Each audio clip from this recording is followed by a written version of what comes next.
ਅਗਲੀ ਖਬਰ ਵੱਲ ਚਲੀਏ। ਆਪਣੇ ਗੁਆਂਢੀ ਮੁਲਕ ਕੈਨੇਡਾ ਤੋਂ ਆ ਰਹੀ ਹੈ। ਬਹੁਤ ਹੀ ਮਾੜੀ ਖਬਰ ਆ। ਕੈਨੇਡਾ ਦੇ ਵਿੱਚ ਬ੍ਰਿਟਿਸ਼ ਕੋਲੰਬੀਆ ਦੇ ਇੱਕ ਟਾਊਨ ਟੰਬਲਰ ਰਿਜ, ਜੋ ਉੱਥੇ ਇੱਕ ਸੈਕੰਡਰੀ ਸਕੂਲ ਸੀ, ਉੱਥੇ ਇੱਕ ਲੜਕੀ ਨੇ ਹੀ, ਇਹ ਹੁਣ ਨਾਮ ਨਹੀਂ ਹਜੇ ਉਹਨੇ ਡਿਸਕਲੋਜ਼ ਕੀਤਾ, ਸਟੂਡੈਂਟਸ ਦੇ ਉੱਤੇ ਗੋਲੀਆਂ ਚਲਾਈਆਂ, ਜਿਹਦੇ ਨਾਲ 9 ਤੋਂ ਲੈ ਕੇ 10 ਤੱਕ ਜੋ ਜਿਨ੍ਹਾਂ ਦੀ ਮੌਤ ਹੋ ਚੁੱਕੀ ਆ, 25 ਜਾਣੇ ਜਿਹੜੇ ਆ ਪੂਰੀ ਤਰ੍ਹਾਂ ਫੱਟੜ ਹੋ ਚੁੱਕੇ ਹੈਗੇ ਆ। ਸੋ ਕੈਨੇਡਾ ਦੇ ਇਤਿਹਾਸ ਦੇ ਵਿੱਚ ਇਹ ਦੂਜੀ ਮਾਸ ਸ਼ੂਟਿੰਗ ਸੀਗੀ। ਇਸ ਤੋਂ ਪਹਿਲਾਂ ਕੁਝ ਸਾਲ ਪਹਿਲਾਂ ਇੱਕ ਹੋਰ ਜਗ੍ਹਾ ਦੇ ਉੱਤੇ ਮਾਸ ਸ਼ੂਟਿੰਗ ਹੋਈ ਸੀ। ਜੋ ਟੰਬਲਰ ਰਿਜ ਸੈਕੰਡਰੀ ਸਕੂਲ ਆ, ਉੱਥੇ 6 ਵਿਕਟਮਸ ਦੀ ਬੋਡੀ ਮਿਲੀ, 2 ਜਣਿਆਂ ਦੀ ਕਿਸੇ ਘਰ ਦੇ ਵਿੱਚ ਮਿਲੀ, ਤੇ ਜੋ ਗੋਲੀ ਚਲਾਉਣ ਵਾਲੀ ਸੀ ਉਹਦੀ ਵੀ ਜਿਹੜੀ ਬੋਡੀ ਮਿਲੀ ਹੈਗੀ ਆ। 2 ਜਣਿਆਂ ਨੂੰ 에ਅਰਲਿਫਟ ਕੀਤਾ ਗਿਆ। ਸੋ ਬਹੁਤ ਹੀ ਛੋਟਾ ਜਿਹਾ ਟਾਊਨ ਹੈਗਾ ਟੰਬਲਰ ਜੀ ਰਿਜ, ਜਿੱਥੇ 2400 ਲੋਕ ਰਹਿੰਦੇ ਆ, ਤੇ ਕਹਿੰਦੇ ਹਰ ਕੋਈ ਇੱਕ ਦੂਜੇ ਨੂੰ ਜਾਣਦਾ ਹੈਗਾ। ਛੋਟਾ ਟਾਊਨ ਆ। So Canadian prime minister Mark Carney ਹੁਣਾਂ ਨੇ ਇਹ ਦੱਸਿਆ ਵੀ ਅੱਜ ਪੂਰਾ ਜਿਹੜਾ ਕੈਨੇਡਾ ਆ ਉਹ ਇਹ ਅਫਸੋਸ ਕਰ ਰਿਹਾ ਆ। ਜੋ ਮਾਸ ਸ਼ੂਟਿੰਗਸ ਆ ਕੈਨੇਡਾ ਦੀ ਹਿਸਟਰੀ ਦੇ ਵਿੱਚ ਬੜੀਆਂ ਰੇਅਰ ਆ, ਬਹੁਤ ਘੱਟ ਹੁੰਦੀਆਂ ਹੈਗੀਆਂ, ਕਿਉਂਕਿ ਕੈਨੇਡਾ ਦੇ ਵਿੱਚ ਜਿਹੜੇ ਗਨ ਲਾਜ਼ ਆ ਉਹ ਕਾਫੀ ਸਟ੍ਰਿਕਟ ਹੈਗੇ ਆ। ਕੰਜ਼ਰਵੇਟਿਵ ਲੀਡਰ ਜੋ ਪੀਅਰ ਪੋਲੀਵਰ ਆ, ਉਹਨਾਂ ਨੇ ਵੀ ਕਿਹਾ ਵੀ ਹਾਰਟ ਬ੍ਰੇਕ ਐਂਡ ਹੈਲ, ਤੇ ਪੇਰੈਂਟਸ ਤੇ ਵਿਕਟਮਸ ਦੇ ਨਾਲ ਮੈਂ ਪੂਰਾ ਹੈਗਾ ਆ। ਬਹੁਤ ਹੀ ਮਾੜੀ ਗੱਲ ਹੋਈ ਹੈਗੀ ਆ।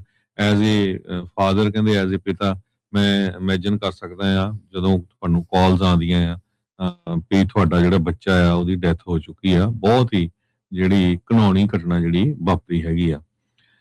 ਸੋ ਕਾਰਨੀ ਹੁਣਾਂ ਨੇ ਜਰਮਨ ਜਾਣਾ ਸੀ, ਉਹ ਸਾਰੀ ਉਹਨਾਂ ਨੇ ਆਪਣੀਆਂ ਅਪਾਇੰਟਮੈਂਟਸ ਕੈਂਸਲ ਕਰ ਦਿੱਤੀਆਂ ਆ, ਤੇ ਹੁਣ ਉਹ ਕਹਿੰਦੇ ਆ ਵੀ ਮੈਂ ਪੂਰਾ ਫੋਕਸ ਇੱਥੇ ਕਰ ਰਿਹਾ ਹੈਗਾ ਆ। ਉਹਨੂੰ ਪਹਿਲਾਂ ਹੈਲੀਫੈਕਸ ਨੋਵਾ ਸਕੋਸ਼ੀਆ ਜਾਣਾ ਸੀ, ਉਸ ਤੋਂ ਬਾਅਦ ਜਰਮਨ ਜਾਣਾ ਸੀ। ਸੋ ਸਾਰੀਆਂ ਉਹ ਕੈਂਸਲ ਕਰਕੇ ਉਹਨਾਂ ਦੀ ਪਾਰਲੀਮੈਂਟ ਦੇ ਬੰਦੇ ਜੋ ਕੁਛ ਆ ਉਹ ਉੱਥੇ ਵੀ ਪਹੁੰਚ ਰਹੇ ਹੈਗੇ ਆ। ਪਬਲਿਕਲੀ ਹਜੇ ਆਇਡੈਂਟੀਟੀ ਕਨਫਰਮ ਨਹੀਂ ਕੀਤੀ ਗਈ ਹੈਗੀ ਜਿਸ ਨੇ ਗੋਲੀਆਂ ਚਲਾਈਆਂ ਸੀਗੀਆਂ। ਮੋਸਟ ਪ੍ਰੋਬਬਲੀ ਕਹਿੰਦੇ ਸਟੂਡੈਂਟ ਹੀ ਆ, ਉਹ ਵੀ ਲੇਡੀ ਸਟੂਡੈਂਟ ਲੱਗਦੀ ਹੈਗੀ ਆ। ਸਟਾਫ ਸਰਜੈਂਟ ਕ੍ਰਿਸ ਕਲਾਰਕ, ਜੋ ਸੀਨੀਅਰ ਮੀਡੀਆ ਰਿਲੇਸ਼ਨ ਦੇ ਆਫੀਸਰ ਹੈਗੇ ਆ RCMP ਦੇ, ਉਹਨਾਂ ਨੇ ਇਹ ਕਿਹਾ ਵੀ ਅਸੀਂ ਕਨਫਰਮ ਨਹੀਂ ਕਰ ਸਕਦੇ ਹੈਗੇ। ਪੂਰੀ ਦੁਨੀਆ ਦੇ ਉੱਤੋਂ ਵੀ ਜੋ ਕਾਲਸ ਆ ਕਾਰਨੀ ਉਹਨਾਂ ਨੂੰ ਆ ਰਹੀਆਂ। 1999 ਦੇ ਵਿੱਚ ਮੌਂਟਰੀਅਲ ਸਕੂਲ ਦੇ ਵਿੱਚ ਮਾਸ ਸ਼ੂਟਿੰਗ ਹੋਈ ਸੀਗੀ, ਇਕੋਲੇ ਪੋਲੀਟੈਕਨਿਕ ਜੋ ਹੈਗਾ, ਤੇ ਨੇਸ਼ਨ ਇਸ ਵੇਲੇ ਕਹਿੰਦੇ ਵੀ ਬਹੁਤ ਦੁੱਖ ਵਿੱਚੋਂ ਲੰਘ ਰਹੀ ਹੈਗੀ ਆ। ਮਾਰਕ ਕਾਰਨੀ ਹੁਣੀ ਇਹ ਕਿਹਾ ਹੈਗਾ। ਕਿੰਗ ਚਾਰਲਸ III, ਉਹਨਾਂ ਨੇ ਵੀ ਕੰਡੋਲੈਂਸਸ ਆਪਣੀਆਂ ਭੇਜੀਆਂ ਹੈਗੀਆਂ ਕੈਨੇਡਾ ਦੇ ਪ੍ਰਾਈਮ ਮਿਨਿਸਟਰ ਨੂੰ। ਇਸ ਤੋਂ ਬਿਨਾਂ ਹੋਰ ਬਹੁਤ ਸਾਰੇ ਮੁਲਕਾਂ ਦੇ ਹੈਡ ਜੋ ਆ ਉਹਨਾਂ ਨੇ ਕੰਡੋਲੈਂਸਸ ਭੇਜੀਆਂ ਹੈਗੀਆਂ। ਜੀ, ਇਸੇ ਤਰ੍ਹਾਂ ਜੇਕਰ ਕੈਨੇਡਾ ਦੇ ਵਿੱਚ ਹੁਣ ਤੱਕ ਦੀਆਂ ਜਿਹੜੀਆਂ ਵੱਡੀਆਂ ਘਟਨਾਵਾਂ ਵਾਪਰੀਆਂ ਨੇ, ਮਾਸ ਸ਼ੂਟਿੰਗ ਦੀਆਂ ਘਟਨਾਵਾਂ ਵਾਪਰੀਆਂ ਨੇ, ਜੇਕਰ ਉਹਨਾਂ ਤੇ ਗੌਰ ਕਰੀਏ ਤਾਂ ਦਸੰਬਰ 6 1999 ਦਾ ਜਿਹੜਾ ਦਿਨ ਆ ਉਹ ਯਾਦ ਆ ਜਾਂਦਾ, ਜਦੋਂ ਇਕੋਲ ਪੋਲੀਟੈਕਨਿਕ ਮੌਂਟਰੀਅਲ ਦੇ ਵਿੱਚ ਕਾਲਜ ਆ, ਤੇ ਉਹਦੇ ਵਿੱਚ 25 ਸਾਲਾ ਇੱਕ ਮਾਰਕ ਲਿਪਿਨ ਨਾਂ ਦਾ ਬੰਦਾ ਹੈ, ਜਿਹਨੇ ਘੱਟੋ ਘੱਟ 2 ਦਰਜਨ ਤੋਂ ਵੱਧ ਯਾਨੀ ਕਿ 14 ਲੋਕਾਂ ਨੂੰ ਮਾਰ ਦਿੱਤਾ ਸੀ ਤੇ ਬਾਅਦ ਦੇ ਵਿੱਚ ਆਪ ਵੀ ਖੁਦਕੁਸ਼ੀ ਕਰ ਲਈ ਸੀ। ਇਸੇ ਤਰ੍ਹਾਂ ਅਪ੍ਰੈਲ 28 ਦੀ ਗੱਲ ਆ 1999 ਦੀ, ਜਦੋਂ 14 ਸਾਲਾਂ ਦਾ ਜਿਹੜਾ ਗ੍ਰੇਡ 9 ਦਾ ਜਿਹੜਾ ਸਟੂਡੈਂਟ ਹੈ, ਉਹਨੇ 3 ਜਵਾਕਾਂ ਨੂੰ ਜਿਹੜਾ ਉਹ ਮਾਰ ਦਿੱਤਾ ਸੀਗਾ। ਤੇ 17 ਸਾਲਾ ਜਿਹੜਾ ਜੈਸਨ ਲੈਂਗ ਹੈ, ਇਹ ਆਪਣੇ ਆਪ ਨੂੰ ਵੀ ਇਹਨੇ ਜਿਹੜਾ ਮਾਰ ਲਿਆ ਸੀ ਅਰੈਸਟ ਹੋਣ ਤੋਂ ਪਹਿਲਾਂ। ਡੈਵਸਨ ਕਾਲਜ ਹੈ ਮੌਂਟਰੀਅਲ ਦੇ ਵਿੱਚ, ਸਤੰਬਰ 13 ਦੀ ਘਟਨਾ 2006 ਦੀ, ਜਦੋਂ 18 ਸਾਲਾ ਜਿਹੜੀ ਐਂਟੀਸੀਆ ਡੀ ਸੋਸਾ, ਇਹਨੂੰ ਮਾਰ ਦਿੱਤਾ ਗਿਆ ਸੀ, ਤੇ 20 ਜਾਣੇ ਹੋਰ ਜਿਹੜੇ ਆ ਉਹ ਇੱਕ ਬੰਦੂਕਧਾਰੀ ਨੇ ਜਿਹੜਾ ਉਹਨਾਂ ਨੂੰ ਜ਼ਖਮੀ ਕਰ ਦਿੱਤਾ ਸੀ। ਇਸ ਮਾਮਲੇ ਦੇ ਵਿੱਚ ਕਿਮਵੀਰ ਗਿੱਲ 25 ਸਾਲਾ ਜਿਹੜਾ, ਉਹਨੇ ਜਿਹੜੀ ਓਪਨ ਜਿਹੜੀ ਆ ਉਹ ਫਾਇਰ ਕੀਤੇ ਸੀਗੇ ਸੈਮੀ ਆਟੋਮੈਟਿਕ ਵੈਪਨ ਦੇ ਨਾਲ, ਤੇ ਬਾਅਦ ਦੇ ਵਿੱਚ ਕਹਿੰਦੇ ਕਿ ਗਿੱਲ ਜਿਹੜਾ ਕਿਮਵੀਰ ਗਿੱਲ, ਉਹ ਵੀ ਪੁਲਿਸ ਗਨ ਫਾਈਟ ਦੇ ਵਿੱਚ ਮਾਰਿਆ ਗਿਆ ਸੀ। VC ਜੈਫਰੀ ਜਿਹੜੇ ਕਾਲਜੀਏਟ ਇੰਸਟੀਚਿਊਟ ਆ ਟੋਰਾਂਟੋ ਦੇ ਵਿੱਚ, ਇੱਥੇ ਮਈ 23 2007 ਨੂੰ 15 ਸਾਲਾ ਜਾਰਡਨ ਮੈਨਰ ਜਿਹੜਾ ਉਹ ਇੱਕ ਗਨ ਸ਼ਾਟ ਦੇ ਨਾਲ ਜਿਹੜਾ ਉਹ ਜ਼ਖਮੀ ਮਿਲਿਆ ਸੀ, ਇੱਕ ਬੰਦੂਕ ਦੇ ਜਿਹੜੇ ਗੋਲੀ ਲੱਗਣ ਦੇ ਨਾਲ ਕਹਿ ਸਕਦੇ ਹਾਂ ਆਪਾਂ।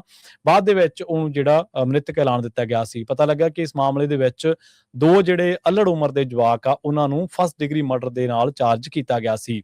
ਇਸੇ ਤਰ੍ਹਾਂ ਲੈਸਰ ਸੀਨਸ ਜਿਹੜਾ ਮੌਂਟੇਸਰੀ ਆ ਕੁਇਬਿਕ ਦੇ ਵਿੱਚ, ਉੱਥੇ 2013 ਦੀ ਗੱਲ ਆ, ਅਪ੍ਰੈਲ ਦੇ ਮਹੀਨੇ 5 ਤਰੀਕ ਦੀ, ਜਦੋਂ 2 ਜਣਿਆਂ ਨੂੰ ਮਾਰ ਦਿੱਤਾ ਗਿਆ ਸੀਗਾ ਤੇ ਜਿਹੜਾ ਸ਼ੂਟਰ ਆ ਉਹਨੂੰ ਆਇਡੈਂਟੀਫਾਈਡ ਕੀਤਾ ਗਿਆ ਸੀਗਾ ਰੌਬਰਟ ਚੈਰਨ ਦੇ ਰੂਪ ਦੇ ਵਿੱਚ।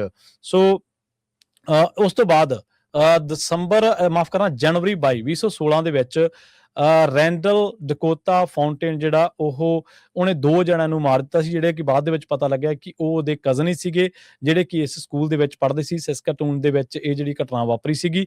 ਸੋ ਅਮਰੀਕਾ ਦੇ ਵਿੱਚ ਤਾਂ ਆਪਾਂ ਹਮੇਸ਼ਾ ਦੇਖਦੇ ਹਾਂ ਕਿ ਜਦੋਂ ਕੋਈ ਇਸ ਤਰ੍ਹਾਂ ਦੀ ਘਟਨਾ ਵਾਪਰਦੀ ਹੈ ਤੇ ਅਮਰੀਕਾ ਦੇ ਵਿੱਚ ਮਾਸ ਸ਼ੂਟਿੰਗ ਸਕੂਲਾਂ ਦੇ ਵਿੱਚ ਕਿਵੇਂ ਹੁੰਦੀ ਹੈ ਤਾਂ ਦੁਨੀਆ ਭਰ ਦੇ ਵਿੱਚ ਚਰਚਾ ਹੁੰਦੀ ਹੈ। ਪਰ ਕੈਨੇਡਾ ਵੀ ਜਿਹੜਾ ਜਿਹਨੂੰ ਬੜਾ ਪੀਸਫੁਲ ਮੁਲਕ ਕਿਹਾ ਜਾਂਦਾ ਜਾਂ ਬੜਾ ਇਹ ਕਿਹਾ ਜਾਂਦਾ ਸੀ ਪਹਿਲਾਂ, ਹੁਣ ਨਹੀਂਗਾ, ਕਿ ਇਹ ਬੜਾ ਅਮਨ ਕਾਨੂੰਨ ਪਸੰਦ ਮੁਲਕ ਆ ਤੇ ਇੱਥੇ ਬੜੀ ਸ਼ਾਂਤੀ ਹੈ ਤੇ ਬੜਾ ਕੋਈ ਕ੍ਰਾਈਮ ਰੇਟ ਨਹੀਂ ਹੈਗਾ, ਕੁਛ ਨਹੀਂ ਹੈਗਾ। ਪਰ ਉੱਥੇ ਵੀ ਤੁਸੀਂ ਦੇਖੋ ਵੀ ਸਕੂਲਾਂ ਦੇ ਵਿੱਚ ਉੱਥੇ ਵੀ ਮਾਸ ਸ਼ੂਟਿੰਗ ਦੀਆਂ ਜਿਹੜੀਆਂ ਘਟਨਾਵਾਂ ਨੇ ਉਹ ਵਾਪਰੀਆਂ ਨੇ, ਜਿਨ੍ਹਾਂ ਨੇ ਲੋਕਾਂ ਨੂੰ ਖੌਫਜ਼ਦਾ ਕੀਤਾ। ਤੇ ਇਹਦੇ ਵਿੱਚ ਬੜੀ ਮੰਦਭਾਗੀ ਗੱਲ ਆ ਵੀ ਇਹਦੇ ਵਿੱਚ ਇੱਕ ਪੰਜਾਬੀ ਹਮਲਾਵਰ ਦਾ ਵੀ ਨਾਂ ਜਿਹੜਾ ਕਿਮਵੀਰ ਗਿੱਲ ਦੇ ਰੂਪ ਦੇ ਵਿੱਚ ਉਹ ਬੋਲਦਾ ਹੈ ਜੀ। ਪਹਿਲੀਆਂ ਸ਼ੂਟਿੰਗਸ ਦੇ ਵਿੱਚ, ਹਾਂਜੀ, ਪਹਿਲੀਆਂ ਸ਼ੂਟਿੰਗ ਦੇ ਵਿੱਚ, ਇਸ ਸਾਲ ਹੀ 'ਚ ਨਹੀਂ ਜੀ। ਸੋ ਵਰਲਡ ਲੀਡਰਸ ਜਿਹੜੇ ਆ ਉਹਨਾਂ ਦੇ ਵਿੱਚ ਜਰਮਨ ਦੇ ਚਾਂਸਲਰ ਫ੍ਰੈਡਰਿਚ ਮਰਜ਼, ਉਹਨਾਂ ਨੇ ਕਿਹਾ ਵੀ ਮੈਂ ਬਹੁਤ ਦੁੱਖ ਵਿੱਚ ਆ ਜੋ ਕੁਝ ਟਿੰਬਲਰ ਰਿਜ ਸਕੂਲ ਦੇ ਵਿੱਚ ਵਾਪਰਿਆ ਤੇ ਪਰਿਵਾਰ ਦੇ ਨਾਲ ਤੇ ਕੈਨੇਡੀਅਨ ਲੋਕਾਂ ਦੇ ਨਾਲ ਸਾਡੀ ਸਿੰਪਥੀ ਆ। ਯੂਕਰੇਨ ਦੇ ਪ੍ਰੈਜ਼ੀਡੈਂਟ ਵਲਾਡੀਮੀਰ ਜ਼ੈਲੈਂਸਕੀ ਉਹਨਾਂ ਨੇ ਵੀ ਕਿਹਾ ਵੀ he was shocked by the news of shooting, ਜਿੱਥੇ ਬੱਚੇ ਮਾਰੇ ਗਏ ਹੈਗੇ ਆ ਤੇ no one should remain indifferent. ਇਹ ਟ੍ਰੈਜਡੀ ਜੋ ਕੁਝ ਘਟਨਾ ਵਾਪਰੀ ਆ, ਟ੍ਰੈਜਡੀਜ਼ ਵਾਪਰੀ ਹੈਗੀ ਆ, ਇਹ ਕਦੇ ਕਿਤੇ ਵੀ ਨਹੀਂ ਵਾਪਰਨੀਆਂ ਚਾਹੀਦੀਆਂ। ਇੰਗਲੈਂਡ ਦੇ ਪ੍ਰਾਈਮ ਮਿਨਿਸਟਰ ਕੀਅਰ ਸਟੈਮਰ ਨੇ ਵੀ ਆਪਣਾ ਜਿਹੜਾ ਆ ਕੰਡੋਲੈਂਸਸ ਉਹ ਕੈਨੇਡਾ ਦੇ ਪ੍ਰਾਈਮ ਮਿਨਿਸਟਰ ਮਾਰਕ ਕਾਰਨੀ ਉਹਨਾਂ ਨੂੰ ਭੇਜੀਆਂ ਹੈਗੀਆਂ ਆ। ਇੰਡੀਆ ਦੇ ਪ੍ਰਾਈਮ ਮਿਨਿਸਟਰ ਨਰਿੰਦਰ ਮੋਦੀ ਨੇ ਕਿਹਾ ਵੀ ਅਸੀਂ ਵੀ ਕੈਨੇਡਾ ਦੇ ਲੋਕਾਂ ਦੇ ਨਾਲ ਇਸ ਦੁੱਖ ਦੀ ਘੜੀ ਦੇ ਵਿੱਚ ਖੜੇ ਹੈਗੇ ਆ। ਪ੍ਰੈਜ਼ੀਡੈਂਟ ਫਰਾਂਸ ਦੇ ਜੋ ਮੈਨੂਅਲ ਮੈਕਰੋਨ ਆ, ਉਹਨਾਂ ਨੇ ਕਿਹਾ ਹੈ ਵੀ ਬਹੁਤ ਹੀ ਹੌਰਰ ਹੈ ਸਟਕ ਇਹ ਸਕੂਲ, ਸੋ ਬਹੁਤ ਹੀ ਮਾੜੀ ਗੱਲ ਵਾਪਰੀ ਹੈਗੀ ਆ।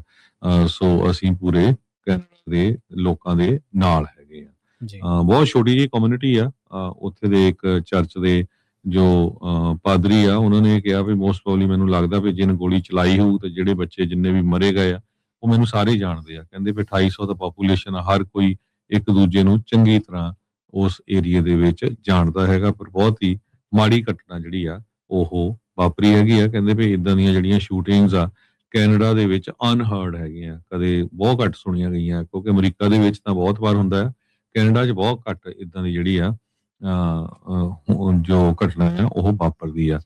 ਸੋ ਸ਼ੂਟਰ ਦਾ ਵਾਰ-ਵਾਰ ਫਿਰ ਉਹ ਦੱਸ ਰਹੇ ਆ ਵੀ ਸ਼ਾਇਦ ਇੱਕ ਲੇਡੀ ਆ, ਮੇਲ ਨਹੀਂ ਹੈਗਾ, ਮੇਬੀ ਸਟੂਡੈਂਟ ਹੀ ਹੋਵੇ। ਉਹਦੀ ਜਿਹੜੀ ਇਨਫੋਰਮੇਸ਼ਨ ਆ ਉਹ ਹਜੇ ਤੱਕ ਵੀ ਜਿਹੜੀ ਆ ਉੱਥੇ ਦੀ RCMP ਵੱਲੋਂ ਡਿਸਕਲੋਜ਼ ਨਹੀਂ ਕੀਤੀ ਗਈ ਹੈਗੀ। ਸੋ ਸਕੂਲ ਹਜੇ ਜਿਹੜਾ ਆ ਉਹ ਸ਼ਟ ਡਾਊਨ। ਜੀ।